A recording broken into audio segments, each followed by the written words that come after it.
Blake, have you ever done the couch cushion dive looking for loose change for, gosh, what in the world would you buy? Probably 5 bags of white cheddar popcorn and that red Focusrite. Welcome to the Church Gear Podcast, where we pull the tech director out of the booth and onto the stage to share the most outlandish stories and hidden wisdom from the tech trenches. And now, here are your hosts. I'm your host, Blake Hodges, a man who can't operate a red Focusrite, but thinks they're beautiful and would put it in my house as a piece of art. And I'm here with my boss, who would never put gear in his house as a piece of art because he would sell it too quickly, Toby Walters.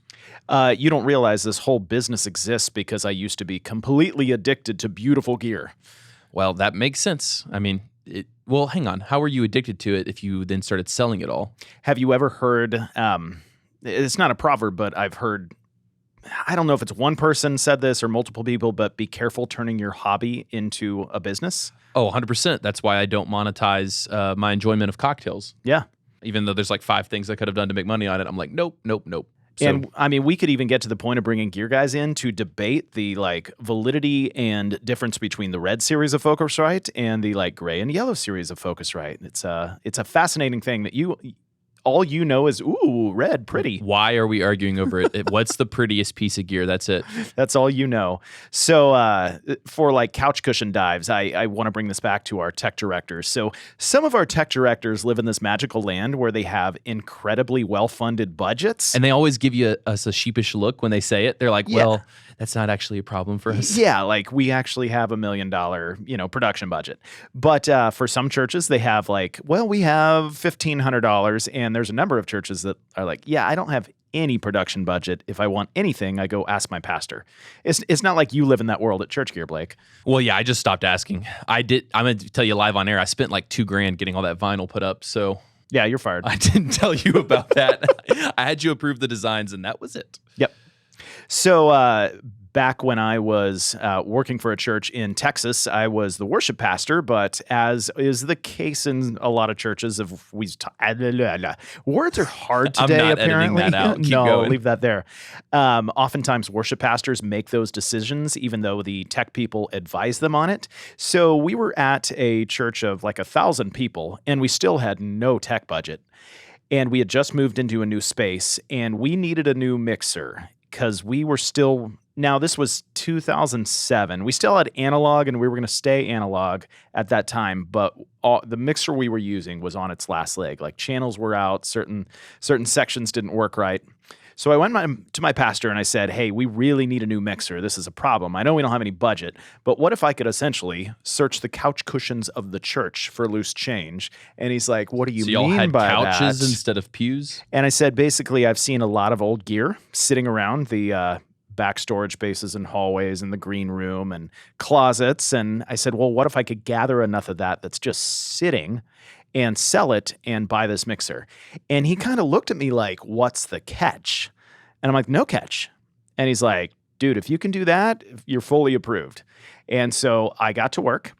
And Ingenuity is my middle name, if you didn't know, Blake. I do know because I have your birth certificate on my wall at home to keep it safe. That's super creepy. So we scraped together enough to buy a $1,500 upgrade. Now, we bought a used mixer off of Craigslist, and it was it's like a Crest 56 channel. Like, it was a very high-end one, but we didn't buy it new, so we got an incredible price for it. So you didn't buy a Focusrite? Rookie mistake. I know. And so I was telling the story. We very recently went out to Colorado to the Churchfront conference, and Churchfront asked if I would talk on something. And I'm like, I know very little about much. But I love to talk. Yes. And so I was like, well, the one thing I know how to do is like search the couch cushions, so to speak, metaphorically. Well, you know how to make money out of old gear, which is why we're sitting here right now. So I'm trying to give wisdom and advice into this session, and I give the example of I tell this story about the mixer, and then I give an example of a Yamaha digital mixer. I said, does anybody have a Yamaha digital mixer at front of house? And I think 3 people in the class raised their hands. And so I'm hoping that I can lead them into what I'm trying to get as far as the, example, and said, okay, anybody have like an M7? And one person still had his hands up. I'm like, yes. And so I said, I bet you would love to upgrade that M7 to like a QL or CL series. And he says, well, of course. And I said, you might not be able to afford that right now. And he says, uh-huh. And I said, well, what if your M7 dies? Can you afford immediately to buy a CL series? Because Blake, I don't know if you know, like new music gear can be really expensive. No, it's not. I just go get some out of the back of the warehouse. Yes. For you, it's free, right? Yes. Yeah. Just like that vinyl. Mm-hmm. So I said to him, well, what if your M7 dies? You can't afford to go to a CL that's like 20 to 30 grand. And what about the option of just buying another M7 for $2,000 and, getting yourself another couple years of runway? And he looks at me with a smile on his face. He's like, yep, I'm tracking with you. I did that. And he said, I bought it from Church Gear. That was an insane moment, and we'll tell that story for the next 20 years or until Toby dies, so probably the next 50 years. That story has traction right there. I think both of us, I think we got up and we did what do the athletes do? Like they do the chest bump? They do this new, it's not TikTok, it's some game, it's some fighting warfare game. I'm not thinking of the name, but they do this little dance thing. All the NFL guys do it when they score a touchdown. Yes, a touchdown dance. Yes. You and I basically did a touchdown dance in the middle of this session as we learned this guy had bought another M7 to fix his problem from us. It was hilarious, out of body experience, and you know what was really the biggest out of body experience I've ever had in my life, Toby? I'm almost scared to ask. It was when I met the Master of Ceremonies at MxU, and apparently the production guy of most everything around the world, Desai. Jay, welcome to the podcast. How you guys doing today? What did you just crack open, Jay? And you can be honest. This is a safe space. Oh, I don't really give a either way. Tropicalia from Creature Comforts. Fantastic beer made here in Georgia. Oh, that's nice. That's nice. We have joked often, Blake, about getting the Christian tag removed from the podcast classification. And I think Jay's going to, maybe push us over that hill today. I never mark our episodes as explicit, but maybe this will be the moment. Well, I mean, guys, it's 4 minutes till noon. And there's much work to be done today. Exactly. So, all right, Jay, how confident are you that you're gonna fool us both on your lie here? We got two of us, 6 options to choose from. So, I mean, we got a 33% chance if we split our votes. I'm pretty confident, I think. Yeah, that's a gangster move right there. I know. All right, here we go. Number 1, started touring at age 18. Number 2, was a clarinet player in college. Nerd. There's no, if that's true, I want a photo. Number 3, played hooker in the Welsh rugby boys 12 and under. Is that how you say that? Hooker? I don't. All right. Number 4. Is that a position in rugby? Hooker? This can only get worse from here. Okay, Number 4. My first car was an El Camino. Oh, that's cool. Nice.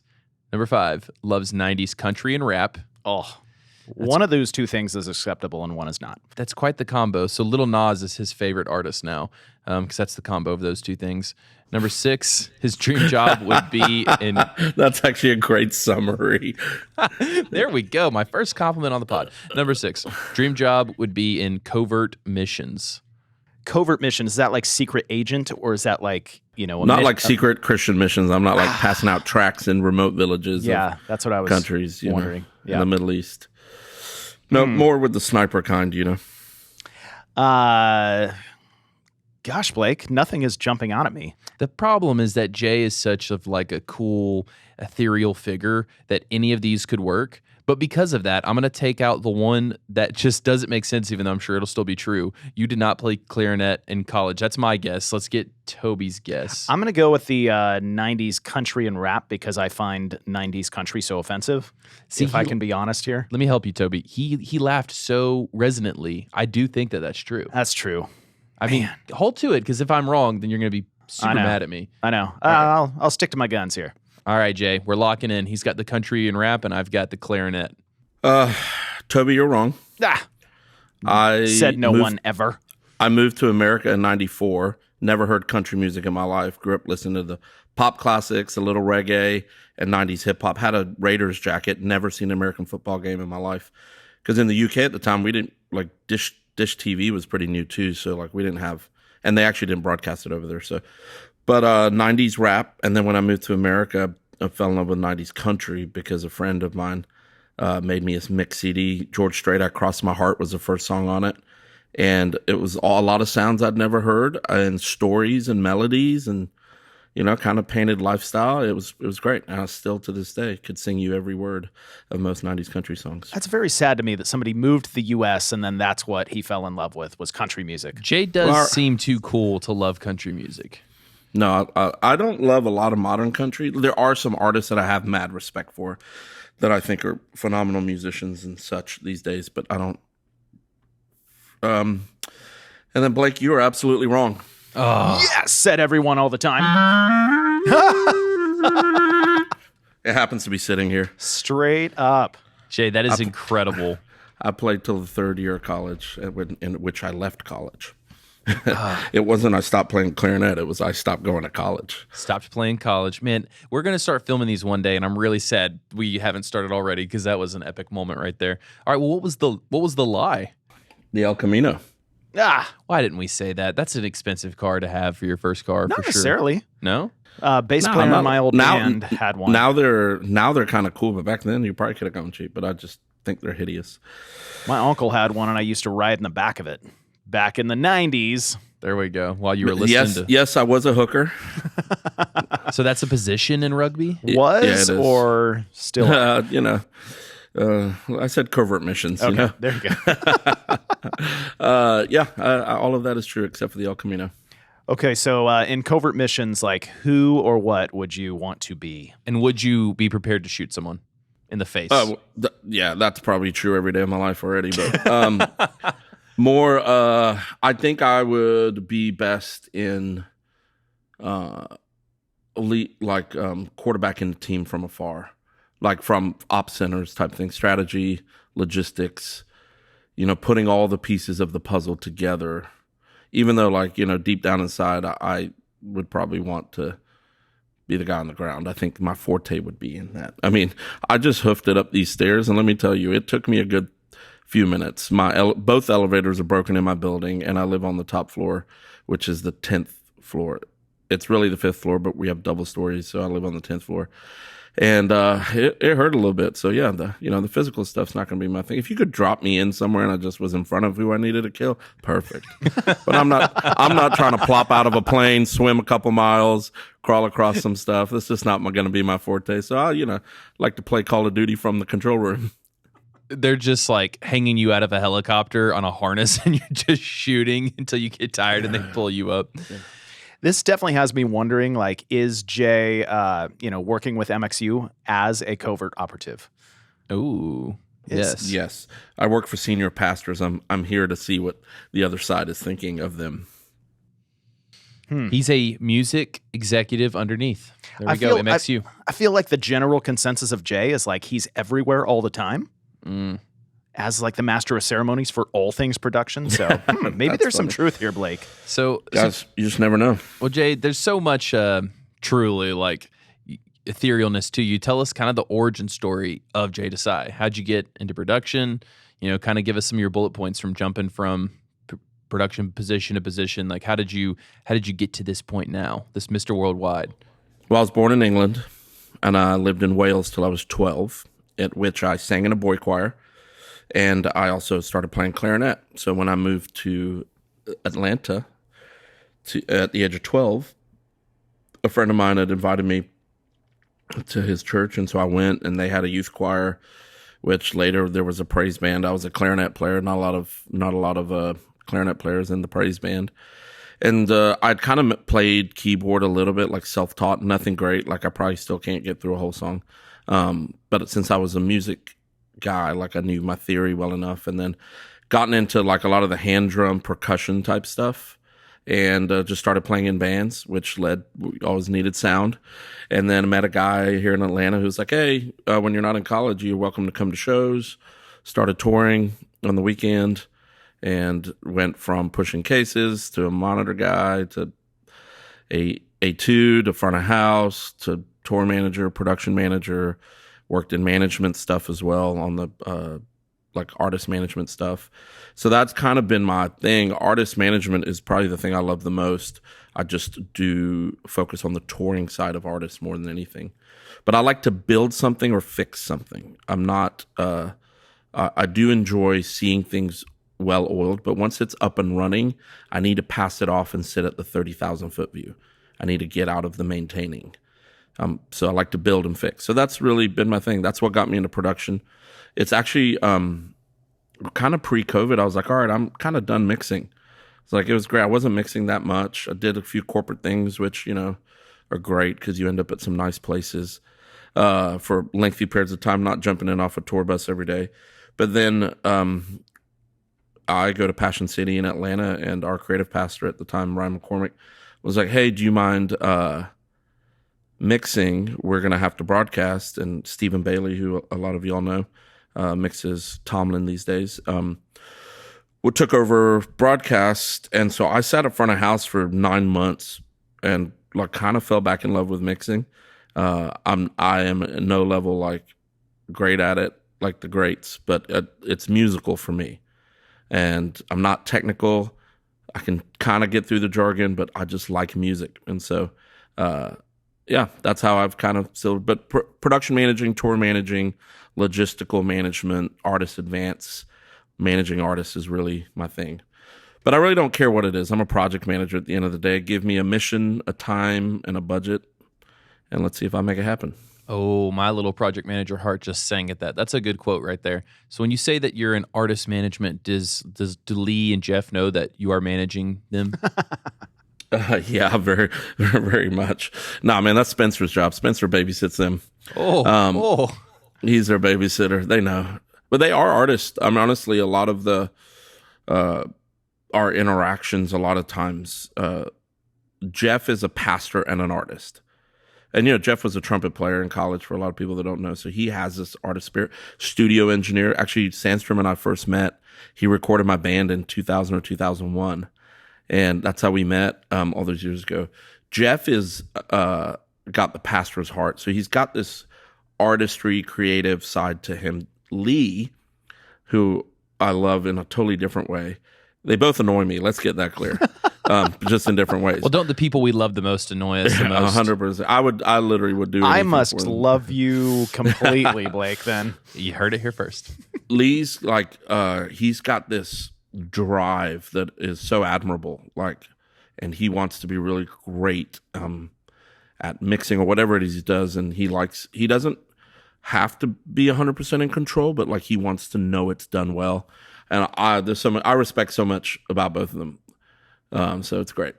That's and awesome. then I'm just in the middle, just stirring the pot when it's the three of us, you know. And so I wonder, you know, you talked about you're much more of like musical, more of an artist, less technical.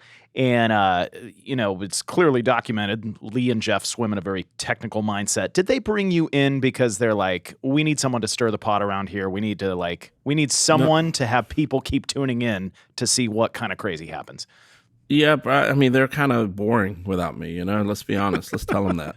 If you guys are listening, they're cute.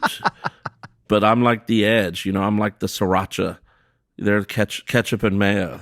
I'm just kidding. Now I'm just stirring drama for fun. No, honestly, they both, the very first thing I did for them was, I do think I was a fan of MxU, mainly because of Jeff. I just have always looked up. Sandstrom has never not cheered me on. You know, and so when I started tuning in, I think Andrew brought a lot of personality to the table.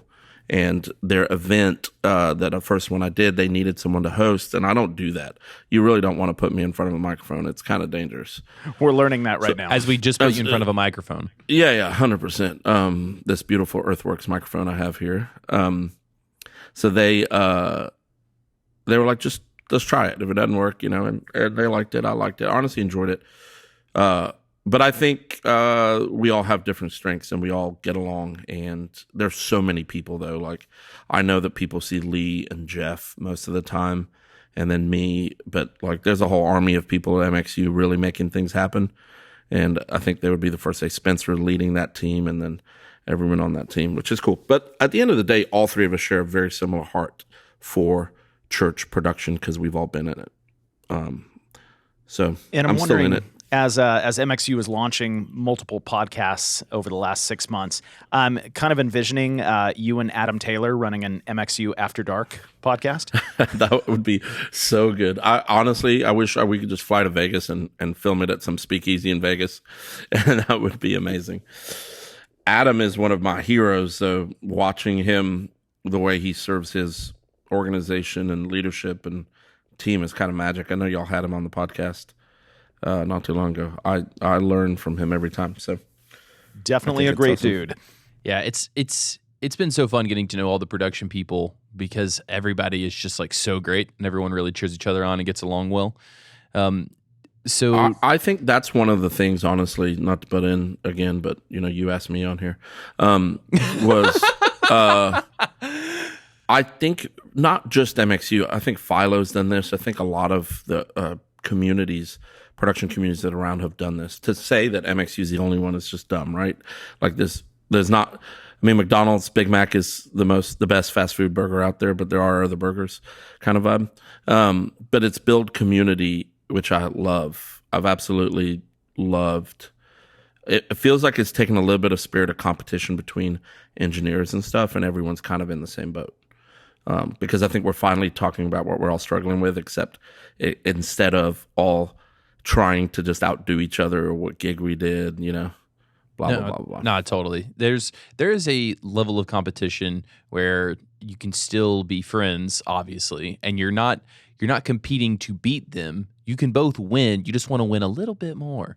I mean, that's just life. It inspires us to greatness. Yes.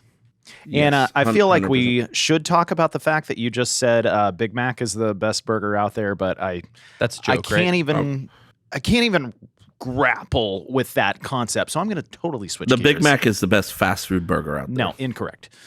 I mean, I'm going to guess Toby's going to say In-N-Out.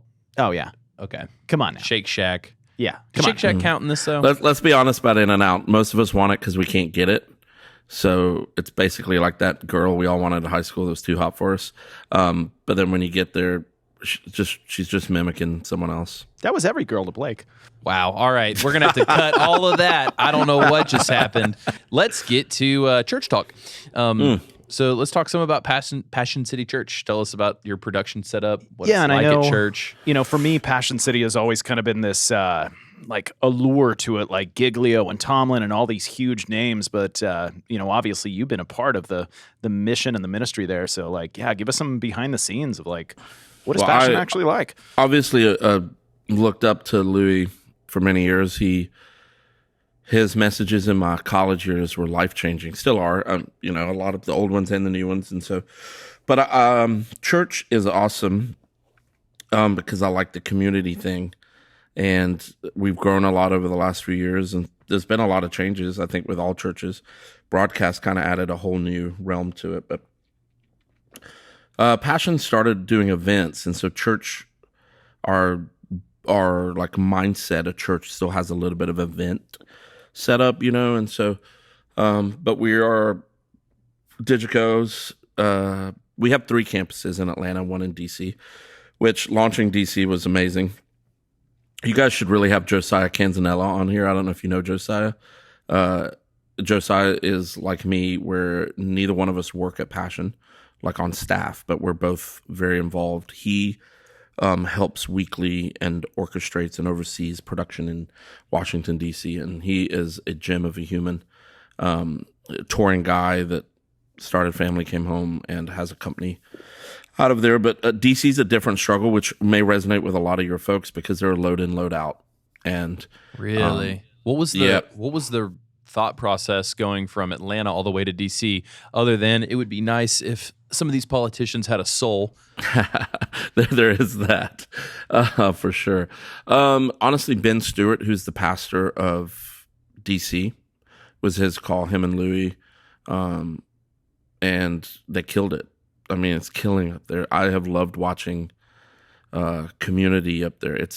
When you're loading in and out and you don't kind of have a home, it's pretty raw, especially outside of the South. The South has a different vibe for church, but up there it's great. I mean, we call our volunteers door holders, and they're like just an amazing, army of people. Even though DC is so transient and rotates, people jump in and get involved. So, but in Atlanta, we have 3 locations, at 515 Cumberland and our newest location down at Trilith, where all the film studios are. And that is, we don't have a building there yet. There's one been announced, but yeah. So Digico's at all, D&B at 2, L Acoustics at 1. And yeah. And you've been there since the beginning, just around and serving? Around, and we have a touring arm, obviously, you know, Crowder's at our church and Sean Curran and Passion Music. So I help with all of that. I was on the road with Crowder for 6.5 years as his TM and PM. And so I still help with all that touring side. Obviously, we do international events. We do special events. I'm probably just the biggest pain in their side because I'm around and very involved. And I love it because I want to just be involved with what they'll have me be involved in. And I care about, I love watching guys come get some experience, you know, volunteer or resident program or even young staff, and then go out and do things. And the ones that stay there a long time, like building up teams under themselves. It's just great. I think the idea of community wherever it is awesome. So is there a lot of intentionality there about, raising up young production guys and then helping them find tours and other events? No, I don't think that. I mean, honestly, I think deep down we'd love for them to stay. But, you know, everyone's had a young guy a couple years ago come and he wanted to do audio. But while he was doing his resident program, he really realized he doesn't want to be an audio guy for his whole life. So I think we had lunch the other day and he just missed his community. He said the thing I learned more was not technical there. It was that the community matters. So I think that stuff is more priority. You know, I think that it's hard to, for me I don't have the day-to-day interaction with a lot of, if it's audio, I kind of do, but if it's lighting or producer or video or something, I generally don't try to talk to those people. And so, it's hard to know what everyone's experience was, but I would hope that people would come learn a lot about church, community, they would grow and, get some technical knowledge along the way. So, and is there any relation to production at Passion City Church and then how, Passion does the live conferences? Yeah, for sure. Obviously, conferences came before church, but now Six Steps Records, Passion conferences, all that stuff's kind of intermingled together because it's under one roof. And so similar heartbeat. I mean, there are different departments, Passion conferences team executes a lot of special events and conferences and stuff. And then church team really is focused on the weekly. I mean, you can imagine the workload of just the weekly church stuff, but everyone's involved with everything all the time in the best kind of way with people specializing in certain things. So speaking of everyone being involved in everything all at once, that's how we've kind of felt about you. I still don't know that I can understand exactly what you do because it seems like you do so much. So being in covert missions, I'm just kidding. That's the way he likes it. He's dive rolling every time I get a lock on him. So just give me just a bit more, what is it you do with Passion not being on staff and word on the street as y'all are looking to hire some people? Tell us about those positions.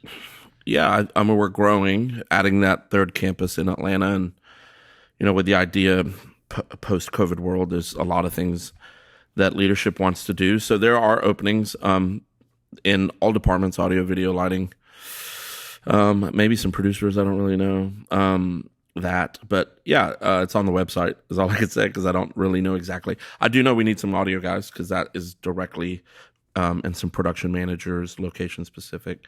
So there are some incredible opportunities there for anyone that's in the Atlanta area or wanting to move to the greatest city in America. I'm kidding. I'm just stirring the pot again. I was going to say Atlanta is really low on the list for me. It's Topeka, Kansas, and we all know it. Oh my gosh. Yeah. I've been barred from Atlanta for murdering most of their tree shrubbery, but so for me, I'm just involved. I help a lot. So I know that sounds vague. It's only because I don't know what title you would give someone like me, thorn in the side, inserts himself. But being the old dog, one of the old dogs, like I really care to love on the team and make sure they have what they need and any expertise I can lend. I still mix on Sundays when I'm available and help with special events, help advance all the touring stuff, do a lot of that stuff. So, and that's kind of what I do the rest of the time too. I mix a lot of corporate events and like I'm out. If you guys are looking for a great show this Christmas, I'm going to fill in for my friend Greg Lee at Johnny Swim as tour manager. So I'll be tour managing Johnny Swim for Christmas, but I've been out with Drew Holcomb and Ellie Holcomb a lot this year. If you listen to any of those, Ellie's a CCM artist, Drew's an Americana artist, and sometimes they sing together because they're married, as Drew and Ellie. It's not convoluted at all. So, and then I fill in for people all the time. I was just out with Pat Barrett. I was just out with Tomlin. So you're a hired gun. You're not a covert mission guy, but you are a hired gun essentially. Yeah. Honestly, I kind of stopped touring and I'm just on the road all the time post touring, but I love filling in for people because I don't want the job, like the gig necessarily, but I'm happy to keep the seat warm for a second. While someone else like Greg, who tour manages Johnny Swim, is out with Amy Grant and just for the month of December. So it's great for me to come in and still be able to do it. I've kind of done all the roles. And so I'm happy that whether like out of all those artists, some of them I'm mixing monitors. One of them I sold merch for, which I absolutely hate. Don't ask me to do that. Front of house or tour managing or production managing, and any of those. If you could do anything, what's your favorite role?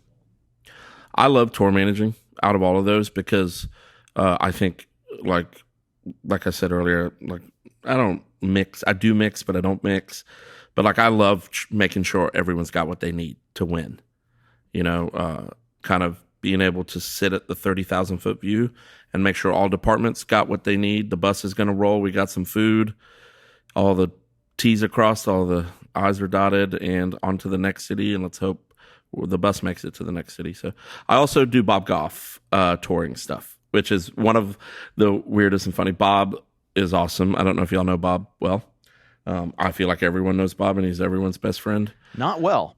But he, coming out of the pandemic season, he wanted to tour, and he is normally just goes and does whatever he wants. Like he could be in Atlanta one day, and somehow he's in Seattle the next day. And I think that season just slowed everyone down. So we started stringing his speaking dates together. He still does one-offs, but he's got so many irons in the fire. My man is everywhere all the time. So we're doing a couple weeks a year of his touring. So that tour is very life-giving for me because he is a life-giving human. And the small team that does that are precious people. So do you ever feel like pulled in all directions and that's like exhausting? Or is it, hey, I love the energy and just like the go, work for 20 different people in 20 different locations over the course of the year?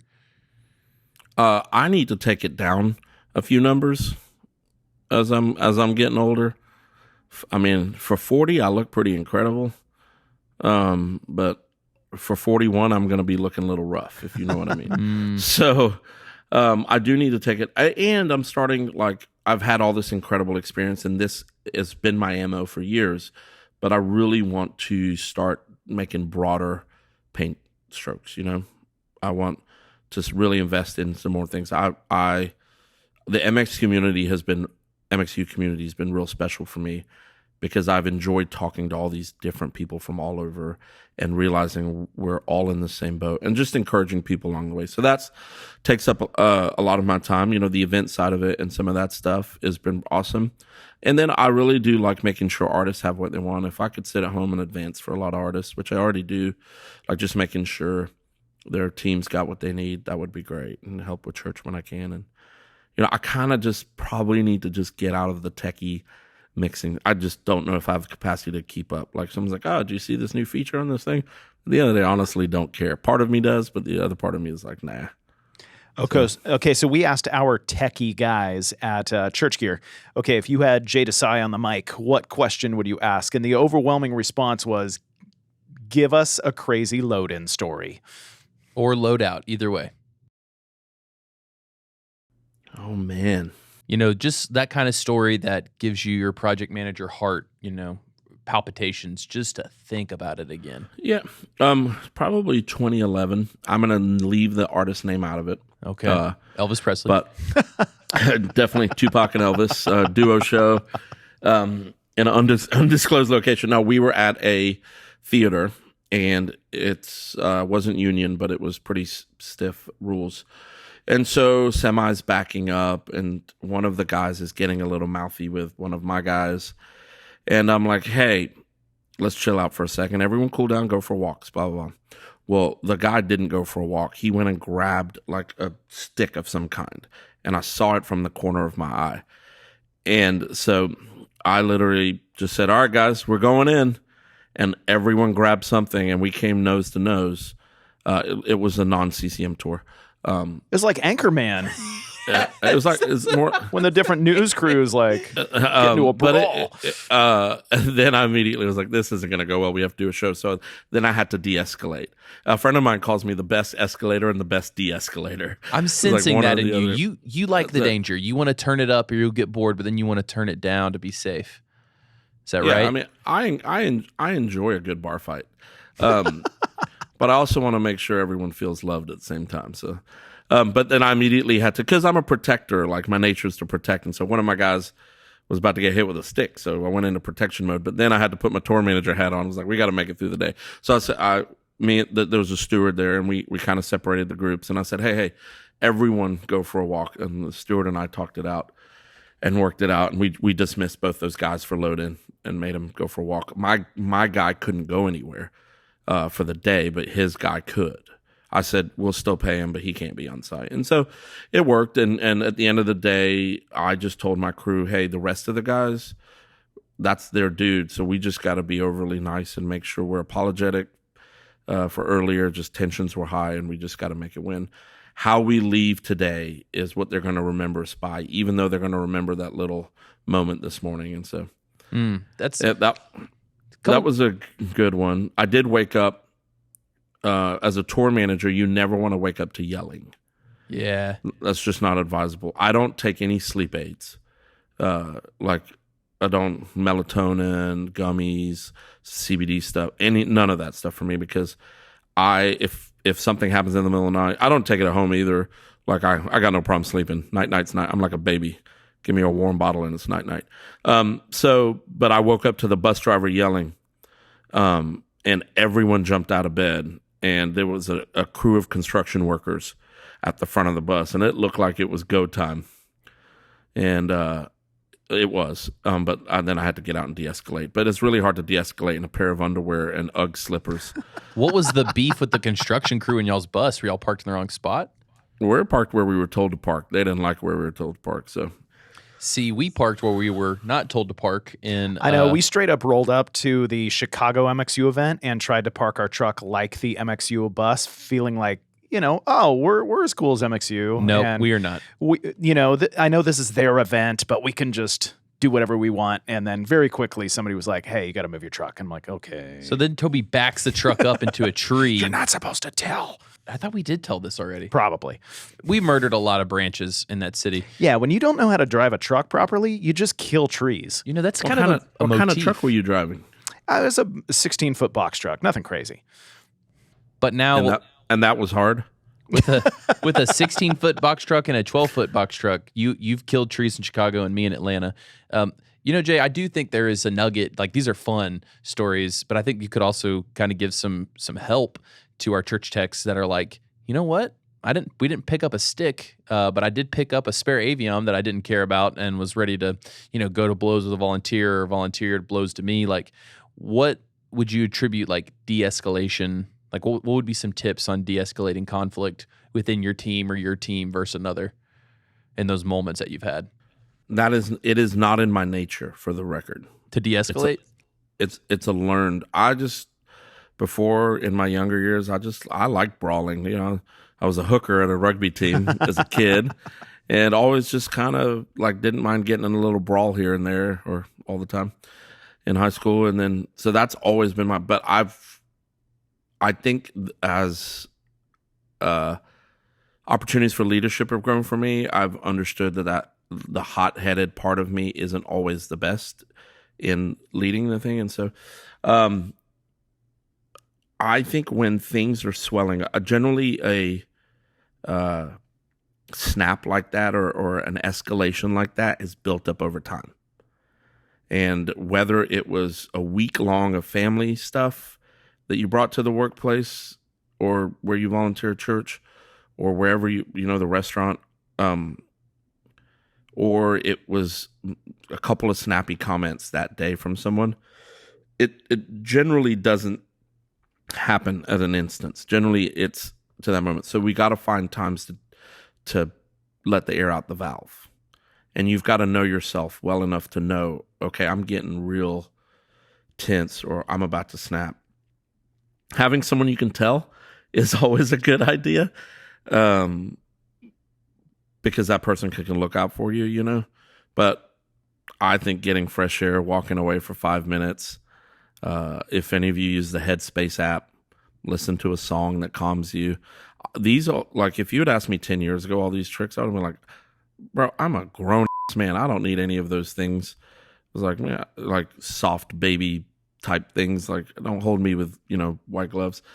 But as older I've gotten, and after I've snapped a few times, I snapped at a dear friend of mine 10 years ago, and I thought it was going to cost our friendship. Like, almost went to blows, and that was a big one for me. And I realized it was a month long of something personal building up in me. And he made one comment, and I flipped the table in front of me. Literally, and he stood up in front of me, and I literally grabbed him, and I immediately had to walk away. And I was like, but it was a month long of something that has nothing to do with him, had nothing to do with a group of people, had nothing to do with the circumstance we're in. It was something very personal going on in family world, and it was just eating at me a bit at a time. I think we all have that.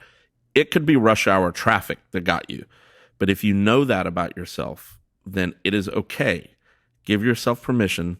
When you park the car, get out of the car, enjoy the fresh air, or go get a cup of coffee, or do whatever it is that needs to de-escalate you. Because I think most of the time when most of us snap, it's because there's a long line of something that got us to that point. Has very little to do with what that person in front of us has done. Or the alternative is the person in front of you is just a jackass. And if that's the case, then we got to deal with that. That happens as well. I remember we had a sermon just Blake, a few why are you weeks looking ago. at Toby? Yeah. I was trying to beat him to it because I knew he was going to look at me like that. We had a sermon a few weeks ago, and the pastor was saying, what's the thing behind the thing? And we're like, yep, it's never, it's never the thing it appears to be right at the moment. There's always something, a backstory there, something deeper that's going on. And I think, Jay, as you're talking about how you thought it might almost end the friendship, just that moment where you snapped, I think the reason it didn't probably is because you had trust and you had, history with that guy. And so you could back down and cool off like you're talking about. And then if you have that trust, you can go back to that person and say, like, look, bro, like that was on me.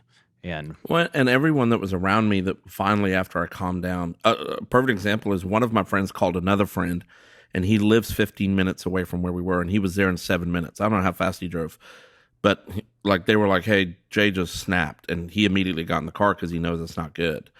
But everyone in that said, hey, why are you carrying this by yourself for the last month? Like, what made you think that none of us would understand or want to help or carry it with you?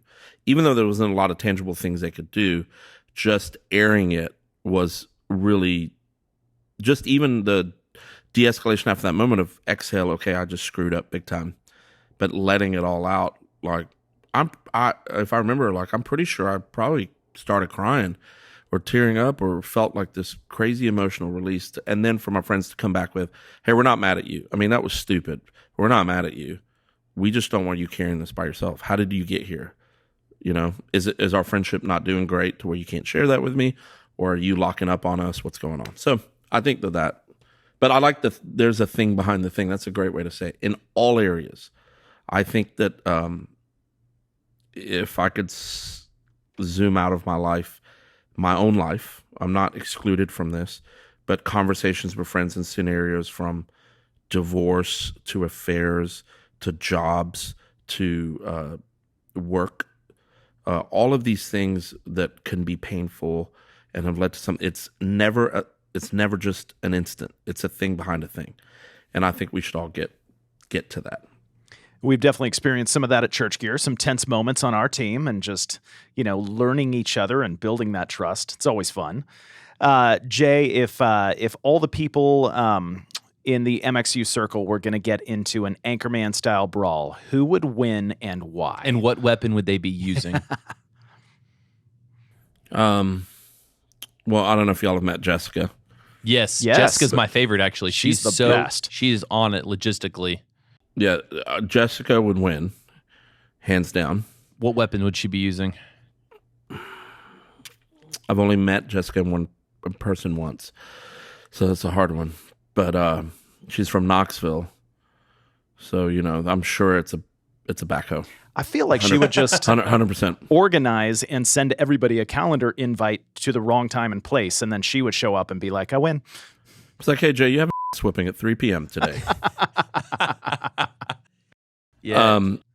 I think Spencer would come in war paint.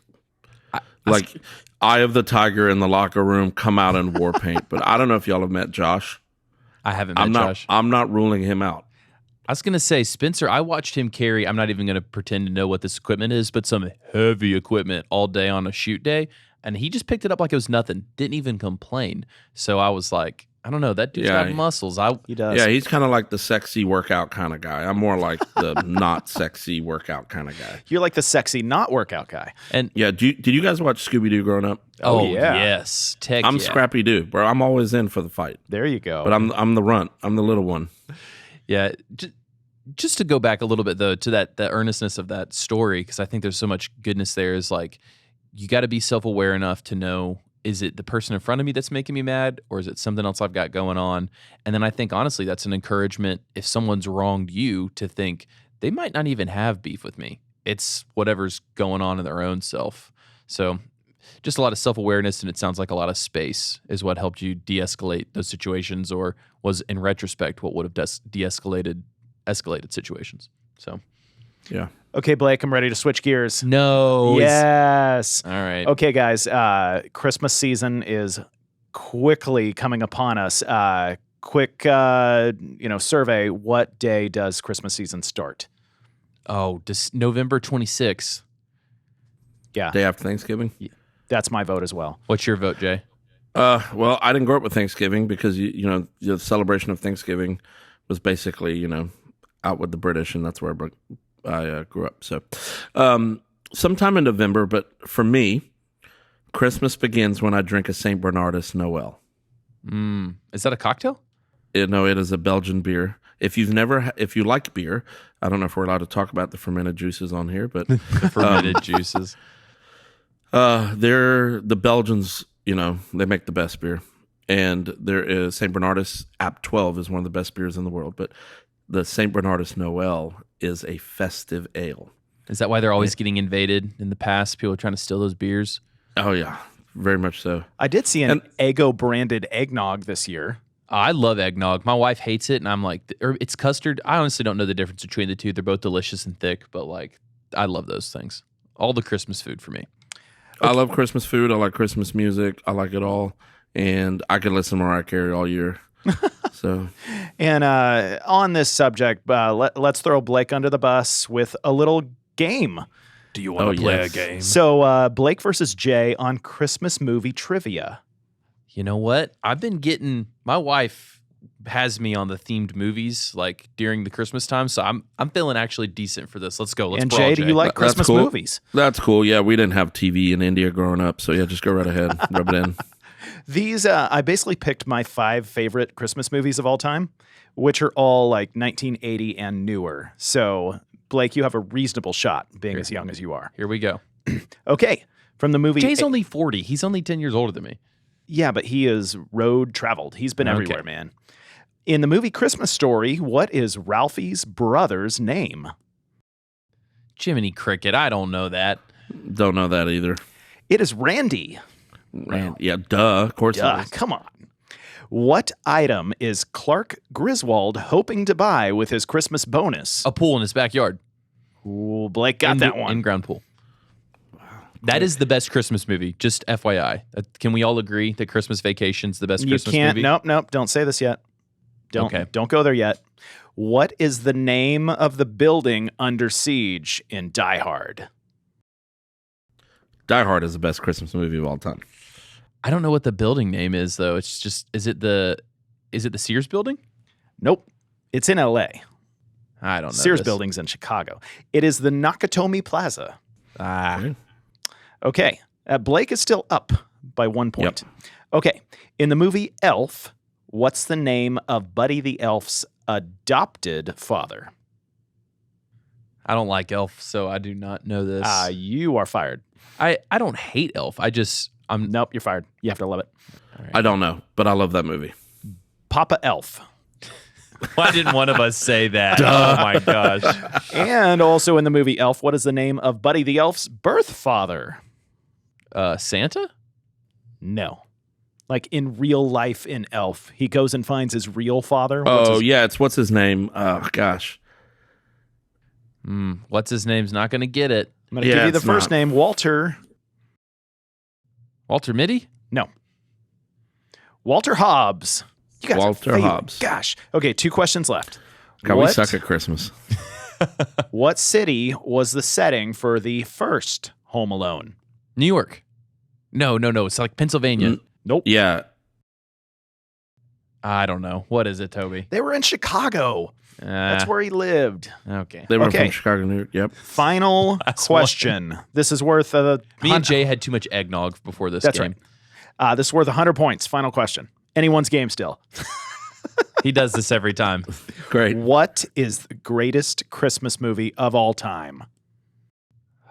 Well, now I'm having to answer for Toby's answer, not for my own personal. I think Die Hard is, but I also think Con Air, if it was set at Christmas, would be the greatest movie of all time. I guess I'm going to say you're going to say Home Alone. Jay Desai wins. Die Hard is the greatest Christmas movie of all time. All right, so let's get everyone's personal. So that's Toby's. Is that yours as well, Jay? Yep. That's the right answer, Blake. Oh, it's not. Come on, guys. Christmas Vacation is just gold. That's 2 or 3. Christmas Story's right up there. It's in the top 3. Yeah. It's in the top 3. very high. I got to be honest. I hate Christmas Story. They play it hates you too. They play it on loop. Here's why. They play it on loop, and it goes for 24 hours. So like, because it's awesome. Because deal with it. Whatever. Gosh. Jay, talk to us either about like Christmas tours that you've been a part of, or like what does Passion City do for Christmas? And do you like your in-laws at Christmas? Well, I'm not married, so yes, I love them. Way to pour salt in a wound, Blake. I don't know. I'm still getting to know Jay. I'm a free agent, an independent. There you go. Let's see. Christmas tours. Oh man, Crowder Tomlin Christmas tour several years ago was magic. It was a lot of fun. We're all friends. Bands are all friends. It was really great. I'm looking forward to the Johnny Swim one. Dave Barnes, if you know who that is. Yeah. Totally. I've done Dave's Christmas tour many years. This first year I'm not going to do it in a while because I'm doing the Johnny Swim one. But his band setup every year is stellar, and his voice is butter, and it's a great time. Passion City is doing Christmas Eve this year because of Christmas falls. And I get home, I think, December 20th from the Johnny Swim tour. So I'll jump right into that. So, yeah. But I do love Christmas church. I grew up in Wales, so I grew up in the Church of England, very Anglican, high church, and I love that. And a lot of times I will find a service to go to in Atlanta of high church caliber and enjoy it peacefully by myself. That sounds nice. So, Jay, you've already given us a couple load-in stories that went badly, but I want to get some disaster stories in live production. I don't know about you, Toby, but I definitely do. This guy is a project manager. I want to know when he was just ready to flip a studio table and send a Behringer X32 into the crowd. Your words in production are so funny. Hey, that's an actual console, right? That's subjective. I'm kidding. But seriously. I'm trying to think of like some really great nightmares. Like just everything went wrong. And honestly, if it's one where everything should have went wrong and you saved it last second, that'll also qualify. Yeah, I didn't save anything. I probably caused more of the issues. I did have one. This might have been 14 years ago. Corporate event and the console, which is not like, but there was a band. It was very corporate-y, and the console failed because I did an update. Like amateur move, I'll leave the console out of it, but it failed, and they had to go get another console. But what I did, and I had a Meyer Galileo in the between, and I plugged the MC's mic directly into it. Production company was 30 minutes down the road. They were back with another console. We delayed doors 30 minutes, and it was rough, but we got it going. How many bowel movements did you have in that 30 minutes? I think everything was so tense. I don't think anything moved. There was one on the road with Crowder. Our bus died on the way to an event, which happens. And so we're waiting on a new bus. Well, it gets us to the venue at 6 p.m. for a 7 o'clock show start. Oh, so you got a whole hour. You're fine. Yeah, if you've ever seen a Crowder show, there's more stuff than is physically allowed. So we get it all in, and we start sound checking with doors open. And David obviously didn't hit the stage, but we got it. And I think we started the show at 7:30. I think it was great. That's not bad at all. Yeah, we weren't traveling with a package, and so we had to literally dial in every channel. But we got there. I'm just laughing a little bit, Blake, at the irony because you were just like touching the knobs of an X32 rack that's sitting in our podcast studio, just for looks. But you know, are you out of frustration going to throw that thing out of the rack too, Blake? Yes, I'm going to throw it into this drywall that I just painted because that would be a great idea of mine. So Jay, we like to wrap up all of our episodes on a tech takeaway, and I feel like yours has got a lot of weight because you've done so much. Did you just call him fat? No, I said his opinion carries a lot of weight because he has so much I just came up experience. 10 flights of stairs twice today. I'm thinning before your very eyes. Oh, I see it. I was going to ask if you were, melting right in front of me. So, I mean, it is time for Christmas, melting of snowmen. All right, we're derailing here. Give us your tech takeaway, man. Wrap us up. Get me out of here. Spare me. Spare me. Put a bullet in my head on your covert mission. Put me down. My gosh. I would say it goes back to what we were saying. You got to take care of yourself first. You can't be a good teammate. You can't be a good leader. You can't be a good bottom of the rung of the ladder. Doesn't matter where you are in the food chain, but you cannot unless you're good.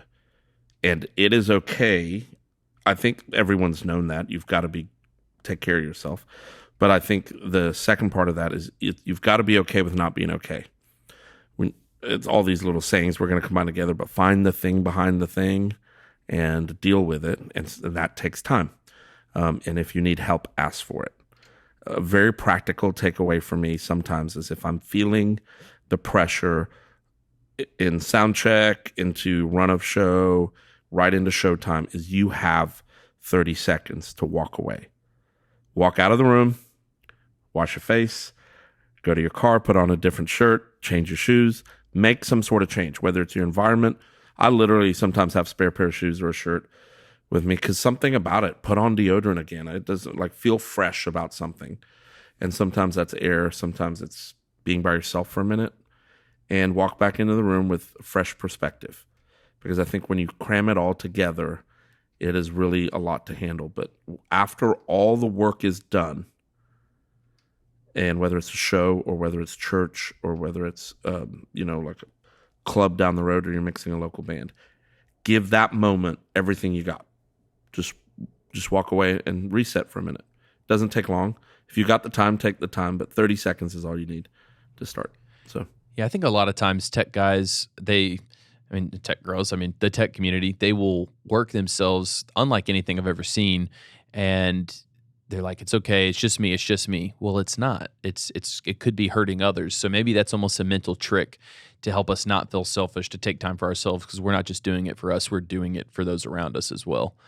A lot of people will tell you I have a blankie. How kids always have, I always have coffee. Always. I drink coffee all the time. Probably not good for you, but like I just always have coffee. Something about the smell of coffee can put me at ease. And when things are escalated and it's go time, so it fuel for the fire. But I do think that if we can't, that is what we need to do. It's harder. So we need to check on each other. It's twofold. Make sure you're good, make sure they're good. Let's all just make sure we're all good. And I think that is first and foremost. It's the basics. If you ever ask Crowder, like, what is one advice you'd give to a musician or worship leader or something, he said, tune your guitar. Control the thing you can control. And so I think we got to keep it simple. What's right in front of you. Oh, that makes total sense. Well, Jay, is there anything you want to plug? Anywhere you want people to reach out to you? Or are you like, hey, I'm on covert missions. Don't reach out to me. You might get a bullet in return. Yeah, hit me up. I'm on. I think I'm on the social machines. I haven't been blocked lately. I'm on the Instagram. Hey, unblock it when your episode comes out. We need you to reshare this. Yeah, I'll be happy to. No, honestly, reach out if you need help. Need someone to talk to, or just want to say hello and let me know if I can do anything for anyone. I'm around. Cool. I think we're all in it together. We'll link it to your Instagram then. Well, man, we appreciate you coming on. Yeah, thank you. Sorry it took a minute to schedule. I was coverting. Listen, there's some guests where I would have given up a long time ago, but this was the legendary Jay Desai. I was going to hunt you down no matter what. I was going to figure it out. I was hot on the trail. Yeah, well, I appreciate that. A lot of times I'm, doing things and then schedules just go awry. So I appreciate the patience. Totally. Thanks for listening. And hey, congratulations on surviving Sunday. If you happen to make it through next Sunday as well, join us again for your weekly Tech Breather. So, Blake, Jay said he was thinning before our very eyes. How's that Beachbody workout going for you, buddy?